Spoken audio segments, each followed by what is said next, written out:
And we are recording. So welcome back to the channel, everybody. As you know, I get all kinds of interesting guests on from the spy and intelligence community. And today we have a lady whose name I'm not going to be able to tell you, but we're going to refer to her by a code name of Ekho. If you are not familiar with Ekho, please check out the Facebook page, I Am Ekho, which is a slightly different topic to what we normally talk about on this channel, which I'm sure all of you will find very interesting. I know I do.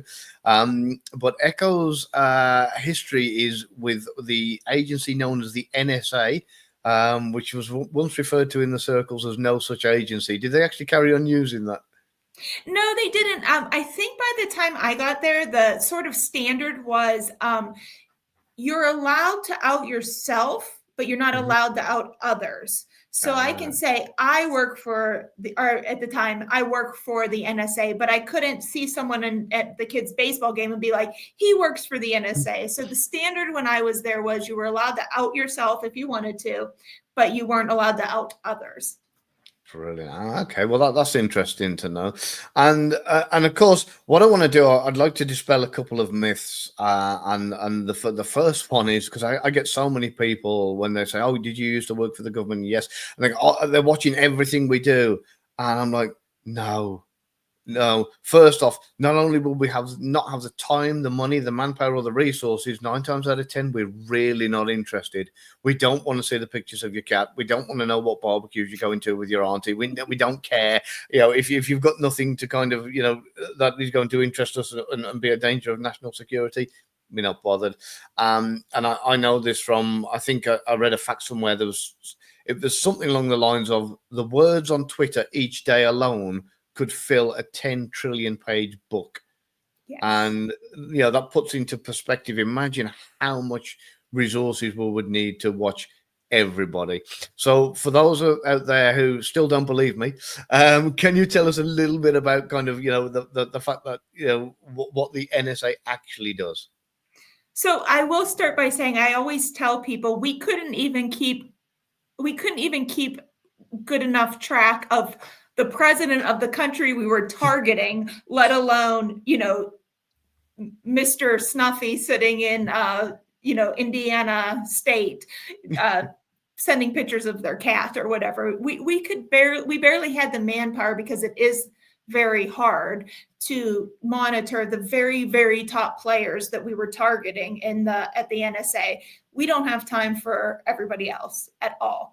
So what the NSA does, so different intelligence agencies focus on different things. And at the NSA, we do signals intelligence. So that is anything that is sort of coming in via a signal. So we would do cell phones, landlines, fax machines back in the day. I don't think many people are using those now. Text messages, emails of very targeted people. So we would intercept those. That part is confidential of how we did that.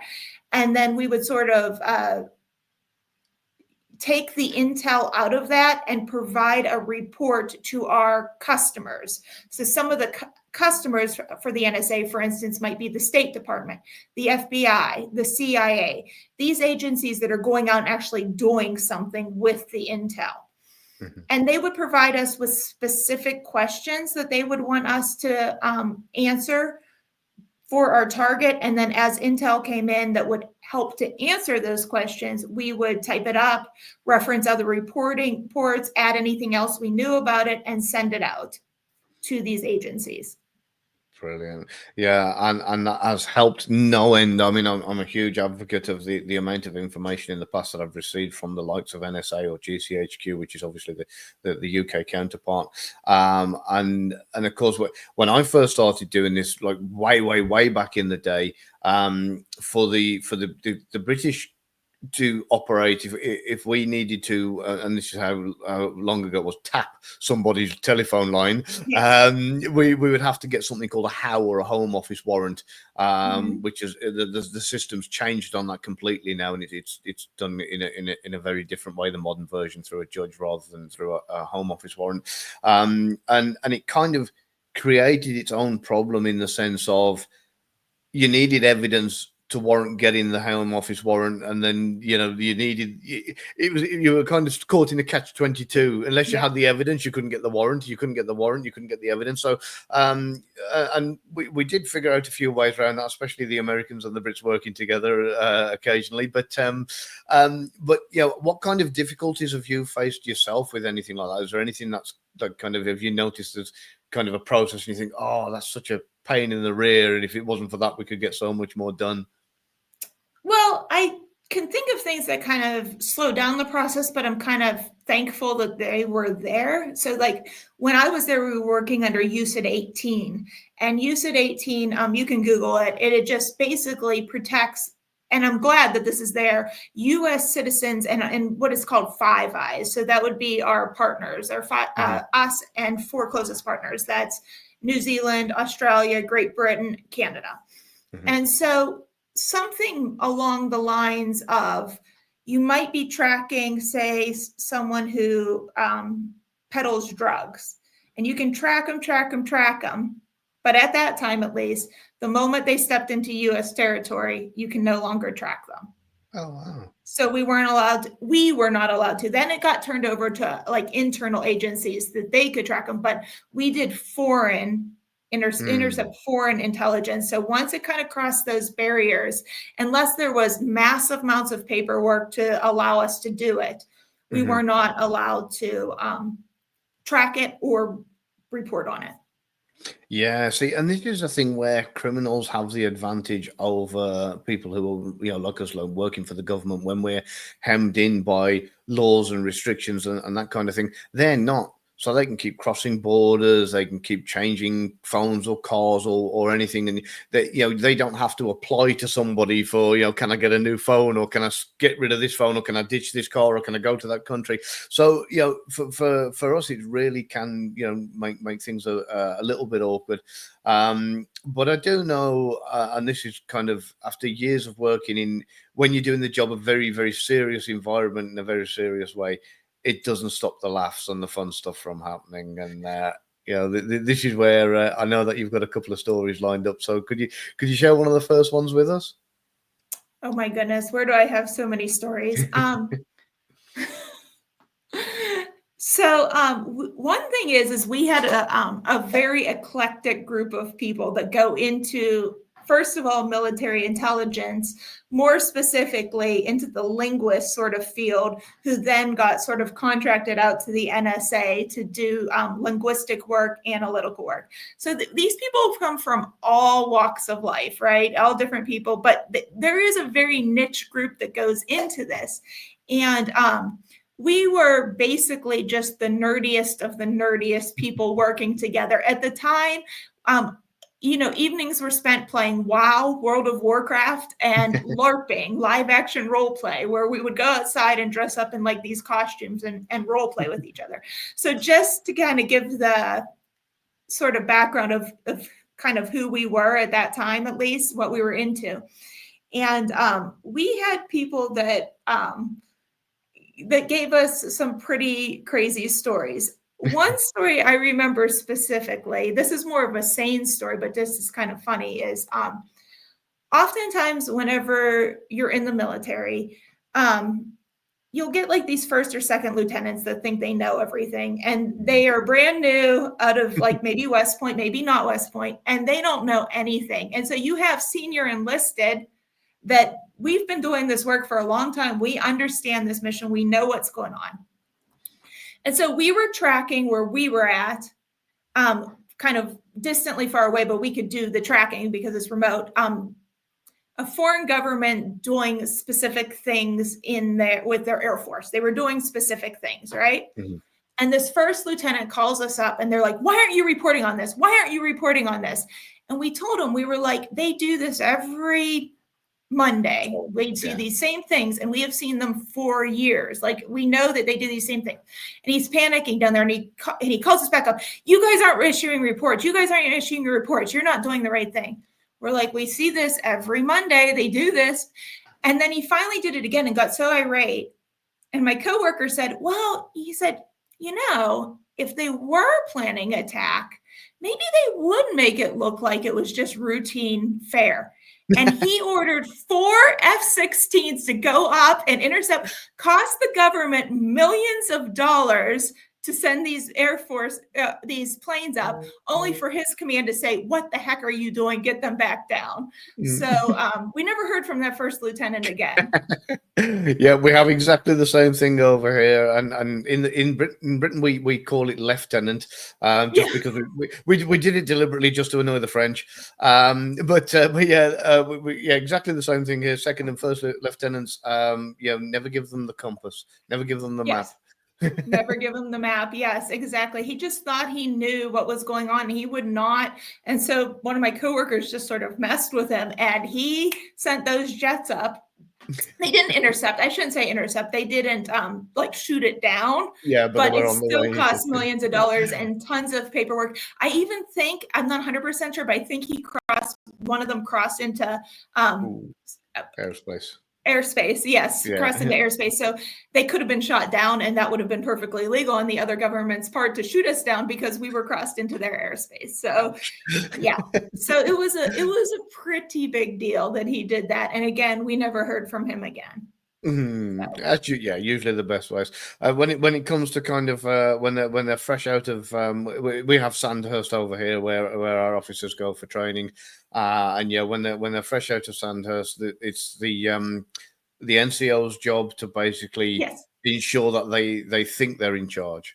Yes. Yeah, I was an NCO as well, and I remember the first day at my mission. This was a different first lieutenant. My mission director said to me, Staff Sergeant Ekho, take this person and show them what to do, because they had no idea anything, and he basically said, you listen to Staff Sergeant Ekho, she'll tell you how to do things, and yeah, because that is one thing at the NSA, because it is, first of all, a joint force environment. So I was working with joint forces, and so that would be Coast Guard, Army, Navy, Air Force, Marines. But also we had foreign government and militaries of our allies working with us. And then we had civilians, lots of civilians working with us. And so the sort of military hierarchy wasn't really strictly adhered to at all. In fact, it was basically like how competent and how well you can perform your job. It really was. And so when I got to the mission, there was a 22-year-old sergeant, just a sergeant, so like an E5, basically running the entire shop. And he was just that competent. He really was. He was that competent that he ran the entire shop. He knew more than anyone else in that shop. Not anyone. There was a man who had been there since I think at that time he had been there since about the 60s. He was there from Cold War era. That was also quite knowledgeable. He was about 85 years old, I think. And I think he started when he was about 20. So yeah. So he was the most knowledgeable, but under that, I think it was this person, and he was, 22 years old, E5. So wow, practically running the place. Yeah, and doesn't surprise me even from myself when I've done a lot of the boots on the ground stuff, and kind of I'm the one who kind of does everything from the covert surveillance and getting down and dirty, and then I'll kind of send my report, and I'll watch it go up the line, and I'll watch all the additions and subtractions from when I've written it to when it gets to the policymakers, and then all of a sudden, I'll see the results, and I'm like, that's not where this should have gone. Often that is the case. Yeah, it's like, how did that get redacted and changed it to that? Or not necessarily redacted, but just changed. Yeah, it's unbelievable. Another story that is not funny, it is sad, but it kind of shows the arrogance that you can experience is this was actually told to me by my mission supervisor. He has since died, but he served in Vietnam. He became a command sergeant major eventually, and then he retired, and he was a GS-15 employee running our mission toward the end whenever I was there. And again, he served in Vietnam, and he was a SIGINTer like we were in Vietnam. And he was just a private at the time. And so there was this infantry unit in Vietnam, and he was sent as a SIGINTer intelligence to kind of support them. And at that time, they were like literally setting up radios to with antennas to sort of intercept communications over the hill from the enemy, right? Mhm. And he and his team, all of privates that were kind of contracted out to this infantry unit, intercepted a communication that said they were going to invade that camp that night. And so he went back to the commander of the infantry unit and told him, and he said, Private Snuffy, when I want your opinion, I'll tell you what it is. Oh, wow. And so my Private Snuffy, my mission supervisor, called his unit up, and they sent a helicopter in to take them out because they knew that they were going to get hit. And that night, that unit did get hit. And out of over 200 people, only like 5 survived. Wow. And that could have been avoided had they listened to the E4 who knew what they were doing, rather than the hubris and the arrogance of the probably, 05, 06 that was commanding that unit. Yeah, I've seen way too many instances of things like that go on over the years, and it really is unbelievable. And it just goes to show how, what's really going on the ground, and what's happening in in the halls, are a million miles apart. Really, it is a million miles apart. And that's one of the sad stories. When they sent up some fighter jets, the first lieutenant in the story I told you, to intercept a plane, no one was hurt, nothing happened. But in this case, hundreds of people died that didn't need to die if they would have just listened to intel. Yeah. And I wish there was a way that I would love to say that we've learned so much over the years, especially since Vietnam, where we could say, oh, yeah, but now it doesn't happen. And the worst thing is now it does, and it's still happening. And it really is an ongoing problem, that of all the problems within the military and intelligence agencies that kind of need looking at, this would definitely be one of them. I agree. There's still, even when I was now I got out in 2011, so I'm not talking today, I'm talking now, 14 years ago.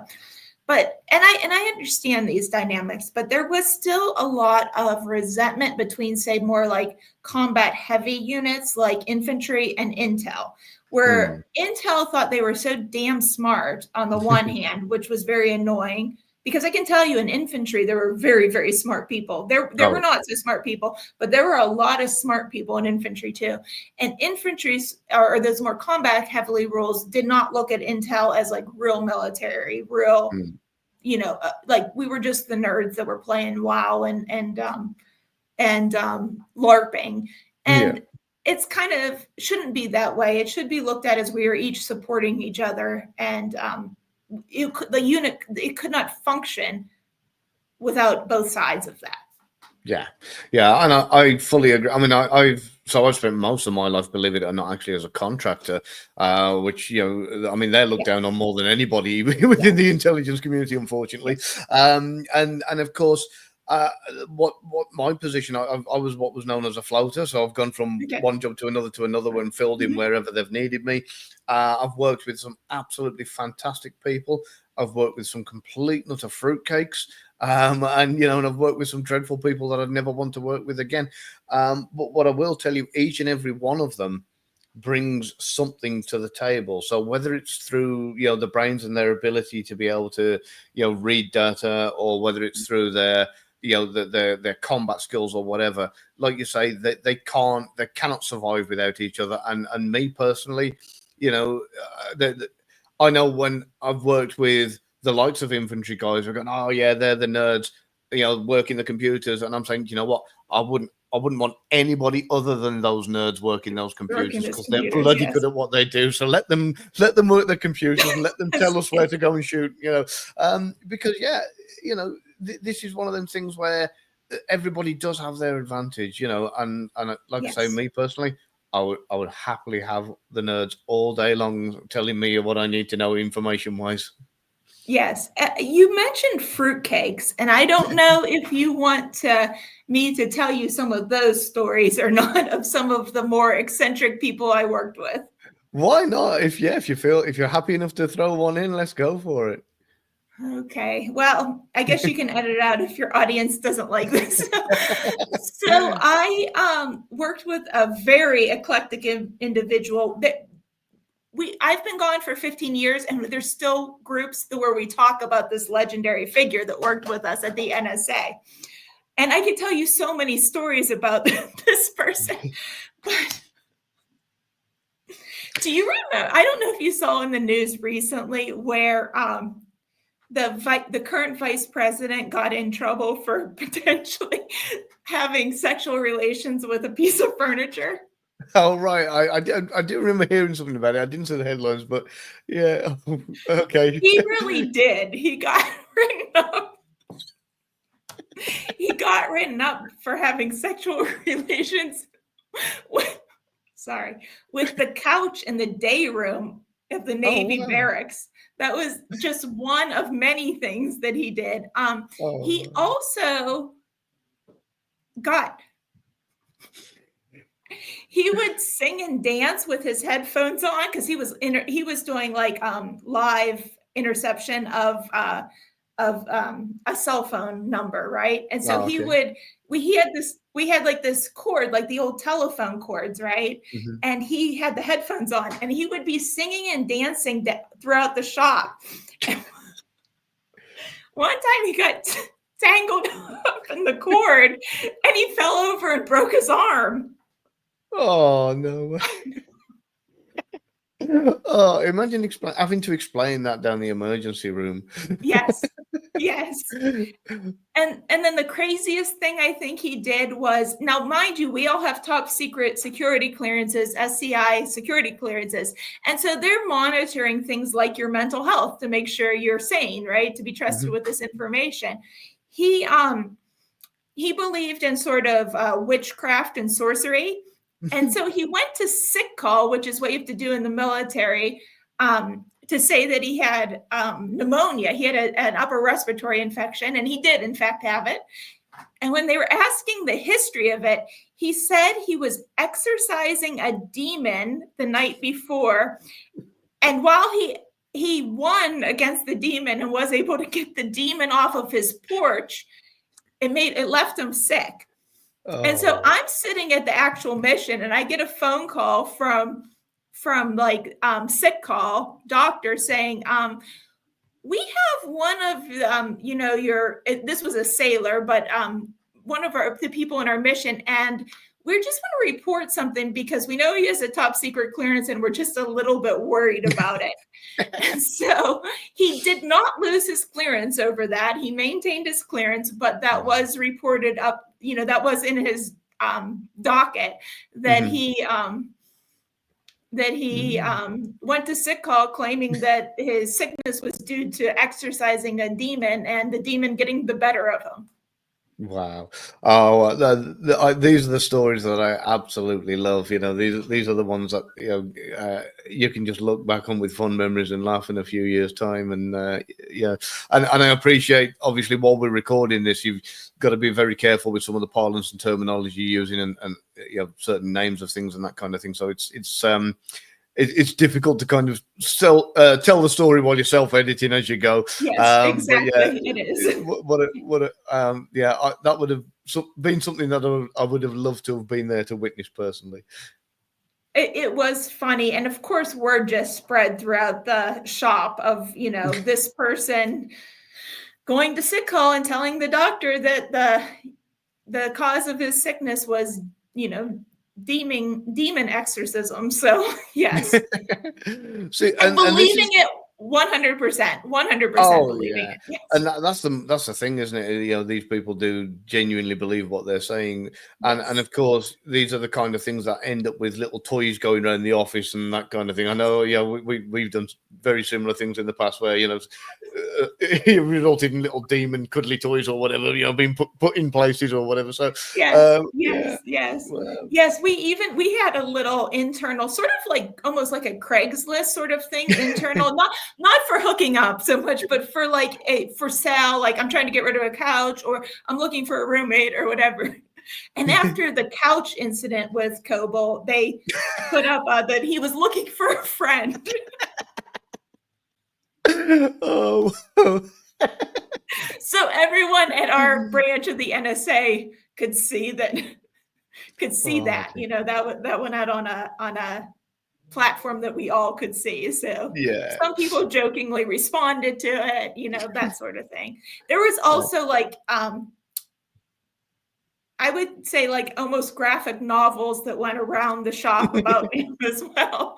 And he was a good sport. He liked it. He liked the attention. He didn't That's care. fair enough. Yeah. Well, that's good, I suppose. And as long as, like, because the way the world's going with the crazies at the moment, it wouldn't Yes. surprise me if in a few years' time somebody representing the couch tries to take him to court for compensation. Sorry, I didn't mean to make you choke on your coffee there. Representing the couch. And they had to take the couch out of the day room for sanitary purposes. Yeah, I can imagine that. Oh dear, I'm not going to ask what they did with it, but Yeah. I'm assuming nobody wanted to keep it. Nobody wanted the couch. No, nobody wanted the couch after that. Yeah. Oh, It poor was like a useless health couch. and welfare issue, the couch at that point. Oh dear, yeah. It makes you very concerned for the furniture within our government offices. Yes, it does. Yes, because this was, used by dozens, if not hundreds of people. Yes. Dear.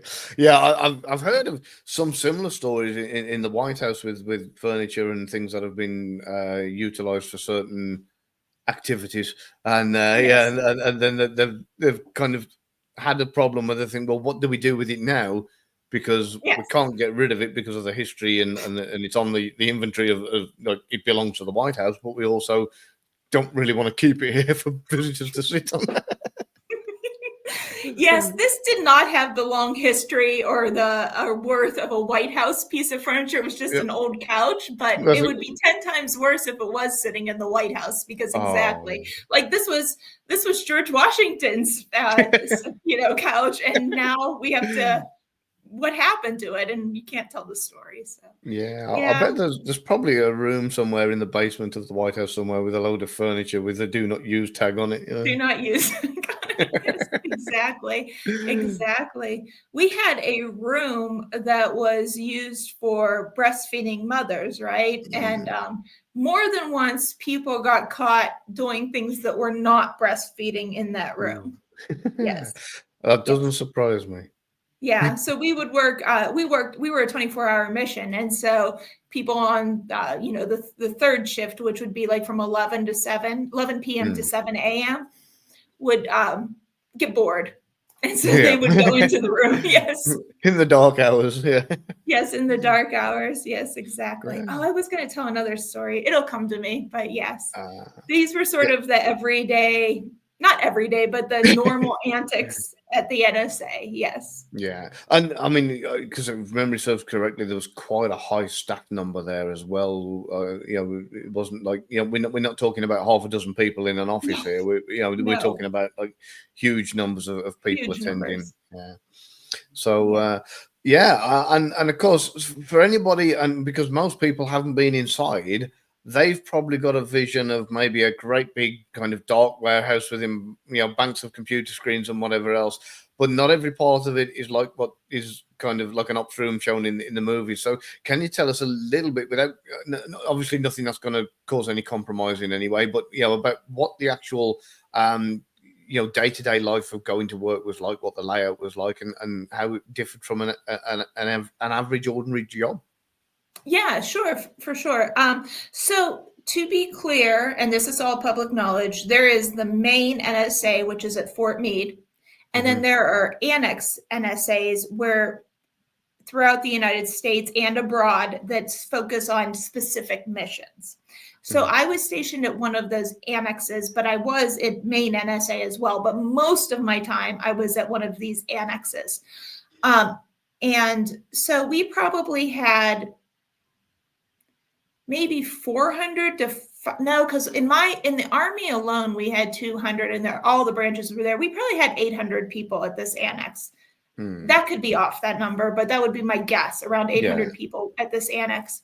And we would work 3 shifts, so maybe at any one time, and there were multiple buildings where I was at. There were multiple buildings, and so first of all, like you're working in a SCIF, which is a secured area, and so nothing can be taken out of that skiff, nothing like a cell phone or anything that you could record information with or download data with can be brought into that skiff. So we never had our cell phones. We never had, now with all the smart devices, they weren't really there at the time, but you would never be allowed to have anything like Oh that. yeah, no chance. Yeah. And for those And watching who don't know, SCIF is secured compartmentalized information facility. It's like a bubble within itself that kind of correct. keeps Yeah, what's going correct. on inside just inside that SCIF. Exactly. And everything's internal, right? So even communications, like we're hooked up to an internet, but it's just internal, right? Mhm. So I can't send an email out to my mom, but I can Hmm. send it on the internal system to my coworker, right? And so that it's very internal. So we did have a computer in our mission where we could Google and search for things that weren't just within our closed unit. So that if we needed to know some basic information about a country or a president or anything like that, we could. But that was completely separate. And so you're working one of three shifts mostly. Sometimes you have to work more than that depending on manpower. But we have basically a 3-shift round the clock unit, and you badge in. And that is your you have to have the security clearance and the clearance to go in. So everything's compartmentalized as well. Mhm. So even if you have a top secret security clearance, you have to have the special compartmental clearance to access certain things, right? So you go in, you badge in, and then you walk to your unit, your building sort of within this secured area. Mhm. And then you have to badge in there as well. And there's a big thing about don't hold the doors for people, that sort of thing. Mm. And then you go in and there's computers. It depends what you're doing. So if you are intercepting communications, it would be more like headsets. And if you're intercepting, what would that be, like telecommunication sorts of things like cell phones or radios signals Mm. or landlines, you're going to have headphones on. If you're intercepting more things like faxes, emails, and text messages, you're going to be sitting at a computer and you're going to be looking through. And there are different jobs within there on what you're doing, but basically you collect the intel. You may have a linguist that now with the new technology, I don't even know if they have this step, right? So you would have at that time a linguist that would translate it, Mhm. and then it would be passed on to analysts who would analyze the intel to see what's worthy, what's not, what meets our customers' needs. And then you would send it to a reporter that would write up the report to be distributed, and then it would be checked before it's distributed. But while those are all independent jobs, we oftentimes would have linguists doing the next 2 steps. So they would also be doing the analytical work and the reporting work, because then you don't actually have to translate it. So it Yeah. saves people, it saves steps. So, just intercepting the raw data, communications, analyze it. You don't have to translate it. You're reading it. You know what it means. Analyzing it, reporting on it. And then you always want at least a second, if not third set of eyes on that before it gets Yeah. sent out. And that was what our day was like. And whenever I would work third shift, and my best friend at the time was in charge of the mission, that 20-some-year-old that I was telling you about, he and I would oftentimes find it easier to just send the people home that were not very good and just knock it out ourselves, right? So we would just sit there because we loved the job. We wanted to be there anyways. We loved what we were Yeah. doing. And for us to clean up these terrible reports, or for us to, is that really what the intel says, and have to go back and look at it and be like, it doesn't say that. You know what I mean? It was just sort of easier for us to do the work. So we'd be like, go home, get out of here. And then we'd just sit there all night and just pump out report after report after report after report. And then the next day our shop looked awesome because, we had put out 20 reports that night or something like that. Yeah, and I can see that quite easily in the sense of, like, if you're having to go back and double check what somebody's work and having to redo it all again anyway, then you may as well just do it in the first place and not have them there. It's going to, rather than 2 lots of work going on, you've only got the one. So yeah, I can see the logic there. Exactly. And then, kind of the standard was, you're kind of responsible for releasing it. The person that releases, and we had release power, sort of, you're responsible. So rather than me sitting there and seeing like, did they do all of these steps correctly, whenever there were some people that just were either inept or lazy, it was just safer for me and my mission to just kind of sometimes do it myself. Sometimes, Yeah. Me and this other person. So we would just do that. But if we had very good, competent people, and that wanted to be there, we would love, they would stay too. But there were just a couple people that was just, they were so horrible. It was not worth it. Yeah. Yeah. There's generally a few in every workplace, And, Exactly. Yeah. and We had sort of we had a busy duty job for someone that was just completely inept. So the powers that be, I don't know who decides this, someone higher up than us decides sort of what channels or frequencies need to be monitored. And we had one frequency, this was when I got there was 2007, and no one had heard anything on it since the 90s, like early 90s. So no one had heard anything on this frequency for well over a decade. Yet the mandate was still there that someone had to monitor that 24/7. And so they'd have to put these headphones on and listen to static all day. In the rare event that after a decade, someone would pop on there and say something worth even caring about. And so with these people that weren't very good, we would put them in charge of monitoring that, being in that seat. Yeah, they would listen to static all day. And some of them would knit and whatever they wanted to do. Just, it didn't matter. Just we had to have a human body with those headsets on. Wow, that in itself is awesome, and it made me think of that. There's that reasonably new series called The Night Agent, where he's kind of sat in the bottom of the White House in a dark room with a singular phone on a desk, and and on the rare occasion that the phone rings, he'd have to answer it. So it's that what you've said there, that's definitely got a good making of a start of a book. Something that nothing has happened for years, but it has to be monitored. And then all of a sudden there's a signal or a message, and who knows where the story could go from there. But exactly. That's it. If that goes in my next book, I'm giving you credit for that one. Give me credit for it. Yes, no, but that is true. There is, and then we also we did have someone else that was not very good, and they were in charge of answering the phone. Just sit there and answer the phone. Yeah. Now, I know over at Langley they've got some wonderful things. I know the hot dog machine's been removed, but I know that they've got a Starbucks in there, and they've got a Dunkin' Donuts in there, and they've got all these wonderful things in there, gift shops and museums and a theatre and all sorts of things.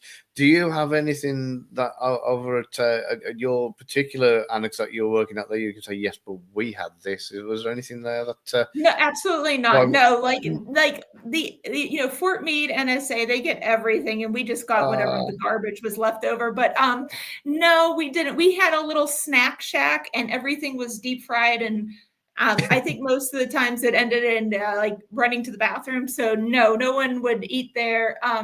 You can't really. In order to get food delivered, you'd have to walk way outside the compound to pick it up, and so you pretty much had to bring your own food in.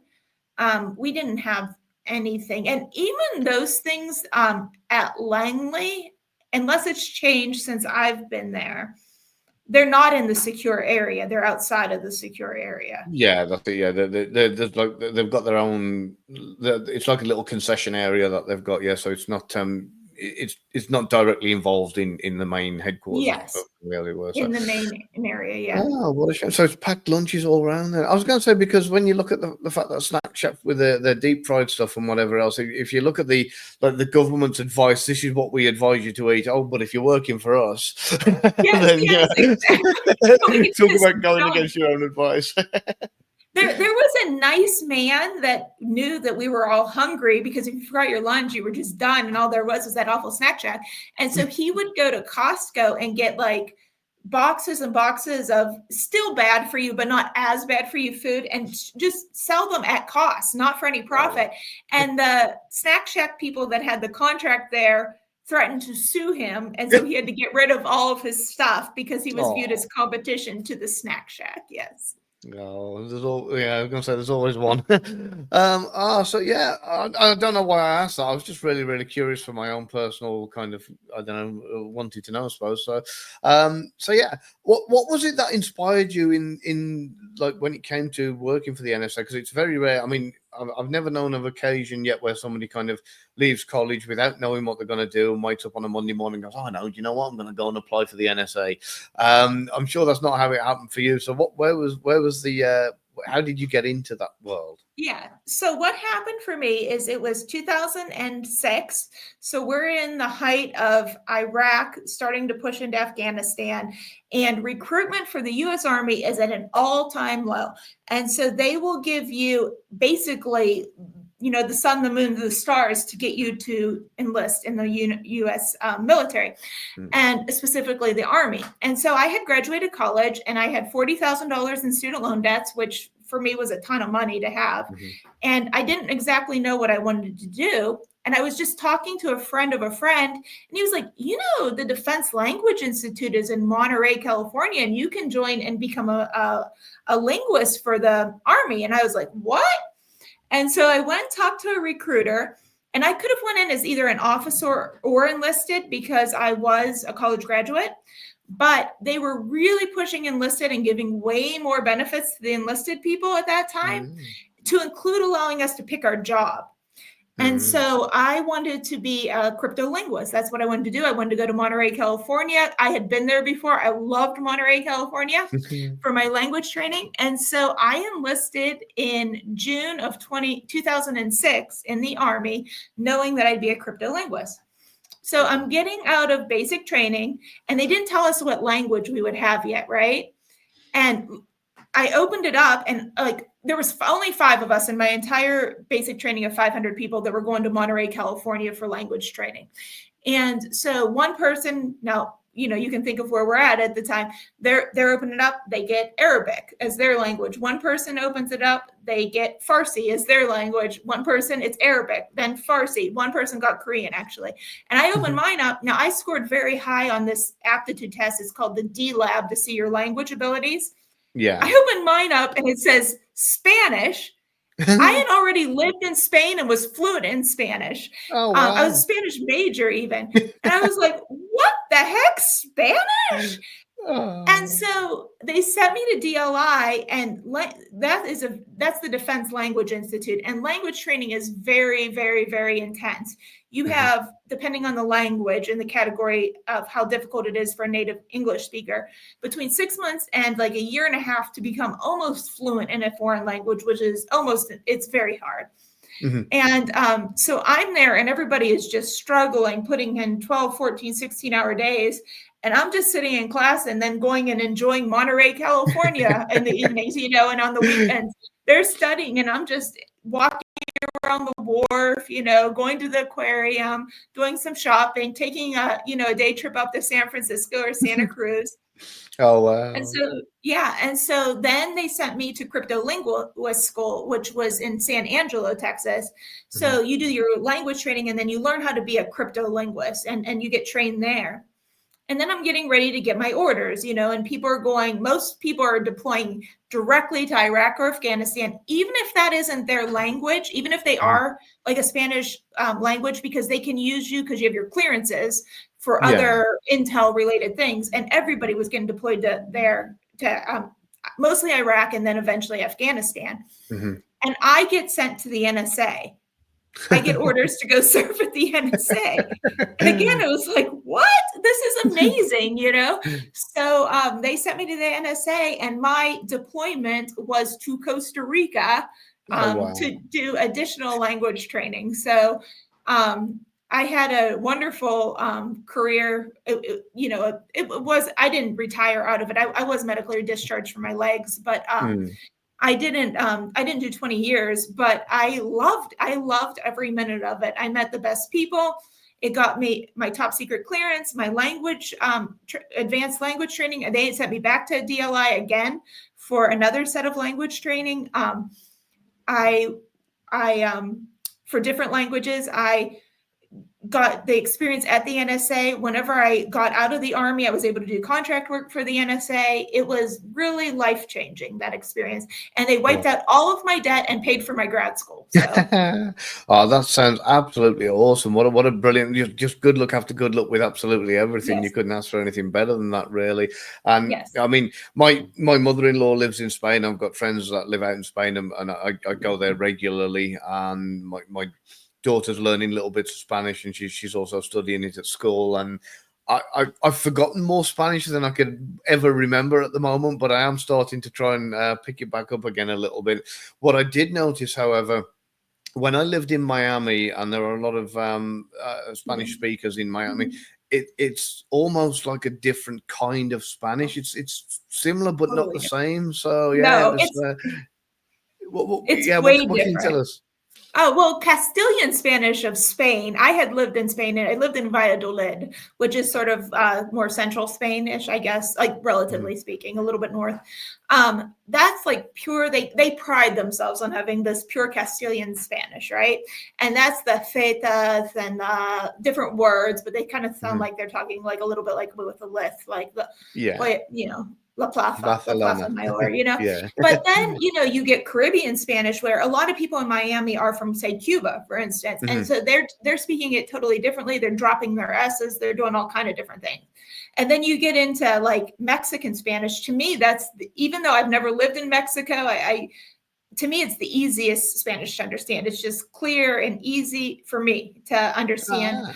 And then you get like sort of now you move into like Central America, and they have like different conjugations. They have this vos that they use, which is like the second person plural, sort of. I'm sorry, second person singular. That's a little bit different conjugation wise. And then you move into South America, and you get all different sorts of things, like for like Argentinian Spanish or Chilean Spanish, that they sound very different as well. And then the most common words change between languages, we'll see. So like words for like food specifically, there's a lot of different variants depending on where you're at. And then the most common verbs, the conjugations oftentimes change depending on where you're at.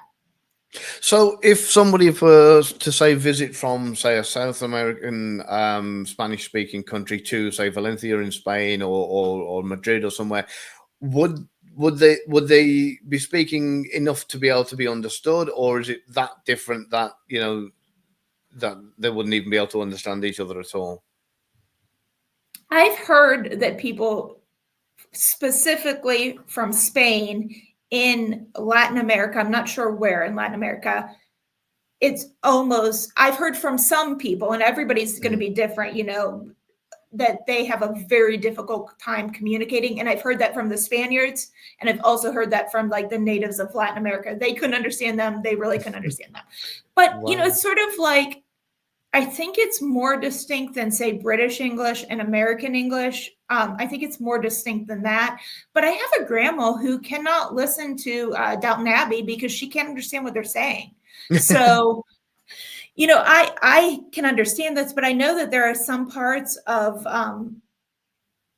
Great Britain. Maybe it's more like Scottish. I'm not sure. Or maybe it's more like North Ireland English.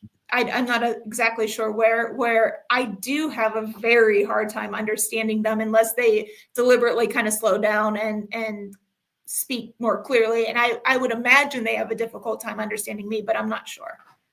Yeah, I mean, even being English, there are certain parts of England where, and I'm not going to deliberately not going to say any names of places, but when they speak, it's like I struggle to understand them myself, and I'm sure it's probably the same, especially when I spend a lot of time over in America. I have to slow things down a little bit sometimes, and neutralize my accent as much as I possibly can. I know I've been over there, in say Arizona, and I can tell just by the squint, that people, what's he saying? So I do kind of tend to slow it down, and it made me realize that that's probably the reason why English accents are always done so bad in American films. And it's not because that it's an English accent being done that bad. It's the fact that either the actors, even if they are English, have to slow down a hell of a lot for the American audience, so they kind of sound over English, and I found myself doing that. If I was going out somewhere, I would slow down. Could I have a table for two, please? And people think I'm speaking. If my friends from England were with me, they'd be like, "Why is he talking like that?" Yeah. So, but yeah, I did have to do it a lot, and that would vary from area to area, especially if I was in somewhere which was primarily a Spanish-speaking area, like when I was in Miami and I went to certain parts of Florida. I'd have to slow right down. So yeah, it's surprising, but once you get out of England and into Scotland, that's when it goes a level, even to the like to Glasgow, the Glaswegians. A lot of people struggle to understand the Glaswegians, but we won't pick on the Scottish. I think it's even more distinct than that between Spain and, say, Costa Rica, or Spain and, say, Cuba. I think it's even more distinct than that. I imagine so. Yeah. And I will say, whenever so you had come on my podcast, and whenever we were doing the transcript for it, they called me over because some parts they didn't understand what you were saying. But I think because I do kind of have that ear for it as a linguist, I have no problem understanding you at all. Oh, well, that's handy to know. I wonder if I've probably lost a couple of viewers at some point that have been listening to me talking. Yeah, I can't understand a word. I'm going off. But yeah, so how did you get on with that then? With you being kind of your speciality language being Spanish, was it automatically assumed that no matter what part of the world a Spanish speaker was from, it's like, yeah, get Ekho in here, she speaks Spanish. So did you ever come across that difficulty of kind of, that's not the Spanish I know, this is a different thing, or were you okay? No, I can understand all of it pretty well, so it's not a problem. And you know how I told you, like, there's the main NSA and then there's annexes? Those annexes are based on pretty much target language, or if nothing else, part of the global world you're targeting. And so where I was at was everybody was pretty much, those would be the targets anyways. And so we were all there, and then they would separate us into specific missions based on what we were targeting, So, but I could move between missions, but they really want you to become as much of a subject area expert in your mission as possible. So we didn't see a lot of movement. Oh, that's good. I suppose better way of operating, because it's very different to obviously the with what I've done, literally filling in, doing TDYs for people, temporary duties for people here, there, and everywhere. It could be something that might be I'm filling in for one day for one person that is off sick, or it could be a 3-month contract in the middle of nowhere in some hellhole that I'd never heard of up until I got the job offer. So for me, it was very, very different. I'd get called into, can you do this or can you do that? And sometimes either I was very underestimated on occasions and they'd just put me doing some awful work, or I was overestimated in the sense of they'd say something like, "Oh, you've done covert method of entry, haven't you, Gavin?" "Yes." "Oh, right, we want you to do this job and get into here." And I'm looking at something that's like Fort Knox going, "What?" So yeah, different kind of career for me in the sense of, luckily you were based somewhere where your target language was you were operating with other people regularly. So yeah, excuse me. I know we're coming up to the hour, and I'm aware of the amount of time that we've got, and I don't want to keep you for too long. But what's one thing that you'd really love to share with the audience from your career? A nice little story or anecdote that you think would be funny or interest people.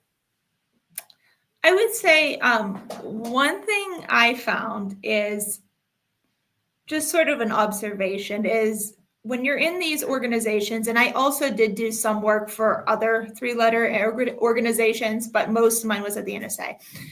What I found is you have sort of the spectrum of ability. And so in some of the people I worked with were brilliant polyglots that knew 15 different languages, that were excellent at what they did. These were sort of like, and I was kind of one in this group, not that I was a brilliant polyglot, but that I sort of fit this characteristic of who they are. You know, these are your nerds that are sitting at home with 20 cats climbing on us at night. You know, I'm not joking. We had one lady that had like 20 cats. You know, Oh, wow. I did too. I was known as the cat lady because I was rescuing all these cats in my spare time. So we had these total nerds that were sitting there and doing that. And then that were, you know, very proficient at what they did.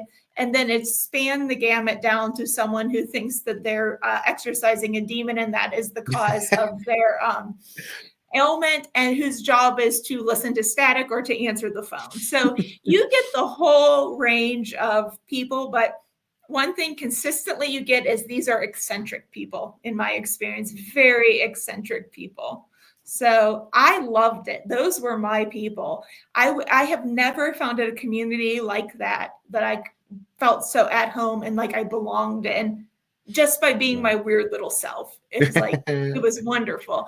So I love that experience personally, even I'm a liberal nerd. I loved this experience. I thought it was fantastic. Wow. So I take it from that then, if you could go back and do it all over again, you'd do it in a heartbeat. You wouldn't change anything. The best decision I ever made was to join the military, believe it or not, because it got me where it got me. And it was by far the best decision I ever made. The worst decision I ever made my whole life, if I could change one thing, it would be after I got out, I came back to my hometown to kind of raise my kids here. And that was a mistake. I wish I wouldn't have done that. But being in the military and working for the NSA was those were the best years of my life. Oh, fantastic. Well, Ekho, thank you so much for joining us. Thank you. It's been wonderful just hearing some of the stories from the things that you've done and the experiences you've been through. Thank you. Will you be able to come back and join us again sometime? Absolutely. I would love to. Thank you for having me. I appreciate it. No problem at all. Thank you. And for everybody, I know I mentioned it earlier. I'm going to say it again in case anybody coming late. Please check out the Facebook page. I am Ekho. And do you have any other like where anywhere else people can find you that you'd want to plug while you're here? No, I have my blog. I am Ekho. I'm starting my own podcast. It's getting released probably this week or next, and then also the Facebook page as well. And we're going to expand out into other social media. So just look for I am Ekho with a K. Fantastic. I'll put the links down in the show notes. Thank you. I appreciate it, Gavin. No problem. Great.